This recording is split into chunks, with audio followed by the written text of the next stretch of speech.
Les images ont fait le tour du monde. 2018, des navires anglais et français s'abordent en pleine mer. Une nouvelle bataille pour la ressource en coquille Saint-Jacques, l'un des derniers épisodes les plus forts des relations parfois tendues entre professionnels de la mer des deux côtés de la Manche. L'histoire pourrait remonter aux origines de la navigation et débute le long des côtes britanniques. Depuis toujours, c'est là où se trouve le poisson, c'est donc là que les pêcheurs français, et notamment les Normands, ont leurs habitudes. On a toujours été pêchés au large des côtes britanniques. Toujours. Il y a toujours eu une flotte de pêche énorme. Il y avait des cordiers, beaucoup de cordiers qui allaient pêcher en Angleterre. Il y avait des bases avancées de Français qui débarquaient en Angleterre, qui rapatriaient leurs marchandises par ferry. Dans les années 60, à bord du Jacques Louise, Daniel Lefebvre y découvre alors le métier et les eaux anglaises. On montait jusqu'à l'entrée du canal Saint-Georges, en face Milford-Haven, l'île Lundy, et puis toutes les eaux, un peu moins en Manche Est, parce que la tradition des Cherbourgeois, c'était plus la Manche Ouest, donc toute la Manche Ouest, et jusqu'au canal Saint-Georges. En 1964, Londres impose un premier accord sur les zones de pêche. Il interdit l'accès à ces eaux jusqu'aux 12 000 nautiques, soit 22 km, sauf exception. La Convention crée en effet également une zone, toujours d'actualité, entre les 6 et les 12 000 Anglais, ici en jaune sur la carte. Au cas par cas, selon leurs droits historiques, certains pays, dont la France, sont autorisés à y pêcher. Mais attention à ne pas franchir les limites. Les contrôles, je peux vous assurer, quand on parlait avec les anciens, c'était pas de la rigolade, hein.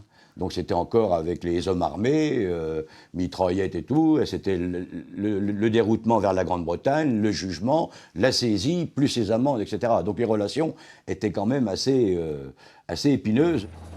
En 1973, l'adhésion du Royaume-Uni à l'Europe va permettre de réserver le reste de la Manche aux pêcheurs des pays membres. Mais quelques années plus tard, avec le développement de la pêche aux crustacés, une nouvelle querelle va naître entre caseilleurs anglais et chalutiers français. Nous, on perdait du temps parce qu'on pêchait des casiers, c'est pas de la rigolade. Eux perdaient des casiers, perte de temps pour tout le monde, et ils appelaient leur marine, et ils nous contrôlaient, et à force de contrôle, il y avait toujours quelque chose qui n'allait pas. Les pêcheurs vont alors tenter de rejouer l'entente cordiale.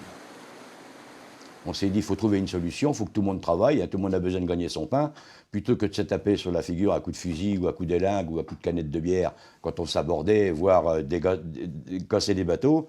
Donc on s'est dit, on se met autour d'une table et on va essayer de trouver une solution à nos propres problèmes, à une seule condition, que l'administration et l'Europe ne s'en mêlent pas. Français et Britanniques ont ainsi appris à se parler. Mais les relations ne seront jamais à l'abri d'un nouvel échauffement, comme en 2012, autour, déjà, de la coquille Saint-Jacques.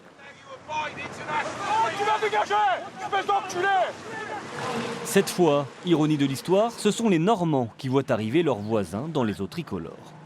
Les pêcheurs français, ce qu'il faut qu'ils comprennent, c'est qu'en ayant des agissements comme ça, ils pénalisent aussi des gens comme nous. Parce que les Anglais, qu'est-ce qu'ils disent quand ils voient des bateaux arriver, des bateaux français dans les 6-12 000, ils disent « on va faire comme ils nous ont fait l'année dernière avec nos bateaux à la coquille, on va les virer, on va leur jeter des trucs, on va les... » Et voilà. Et c'est comme ça, c'est l'escalade. D'autant qu'avec le Brexit, tout est désormais remis dans la balance.